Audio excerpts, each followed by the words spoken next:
Salut, alors moi c'est Alex. Alors je vais vous parler un peu de l'épreuve d'ouverture culturelle.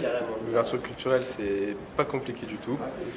En fait il s'agit juste de lire les journaux pour l'actualité. Et puis après on a la culture de l'histoire, tout ce qu'on a appris en histoire. Moi j'étais en S donc les ES apprennent plus de trucs. Je vous assure que S ça suffit. Alors bonjour, je m'appelle Antoine, je suis en première année à l'IESEG sur le campus de Lille. Au niveau de la culture générale, il y a des questions auxquelles vous saurez répondre, d'autres auxquelles vous ne saurez pas répondre, c'est normal et faites ce que vous savez. Au niveau des maths, moi ce que je vous conseille c'est de faire des annales.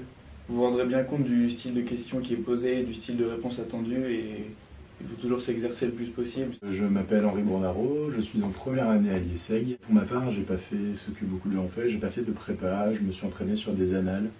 Des annales qui sont disponibles sur internet, qu'on trouve sur Amazon ou à la Fnac. Il y en a pas mal. Ce que je peux conseiller, c'est notamment au niveau des maths, c'est de beaucoup bosser le tronc commun, donc tout ce qui est les trucs de base comme la dérivabilité, l'étude de fonctions, etc. Et aussi tout ce qui est logique qu'on voit beaucoup dans les annales. Et truc très important, pas faire 4 heures d'un coup, ça sert à rien. Mieux vaut faire une demi-heure tous les jours, un petit peu pour avoir le réflexe et pas se retrouver une semaine sur l'autre en faisant 4 heures à faire ouais, au fait, comment on fait, etc. Donc vraiment faire régulièrement. Au niveau de tout ce qui est anglais, c'est regarder des séries ou des films en anglais, mais pas sous-titrés, parce qu'au final, ça sert à rien, on n'apprend rien. Épreuve d'anglais, il faut surtout réviser la grammaire.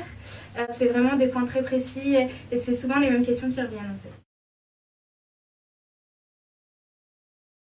Bonjour, je m'appelle Victor, je suis étudiant en première année à l'IESEG. La synthèse, je l'avais préparée, j'avais vu les méthodes qu'il fallait utiliser pour la passer et j'aime beaucoup faire des rédactions, tout ça. Donc en français, le français m'a beaucoup aidé aussi au lycée en première, tout ce qui est rédaction, disserte, tout ça. Donc j'avais bien organisé mon plan.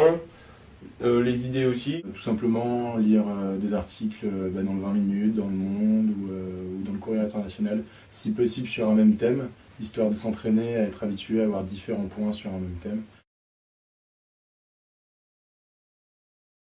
Moi je m'appelle Agathe, je suis en première année à l'IESEG. Au lycée on n'a vraiment pas l'habitude de passer des oraux et c'est vrai que ça fait un peu peur.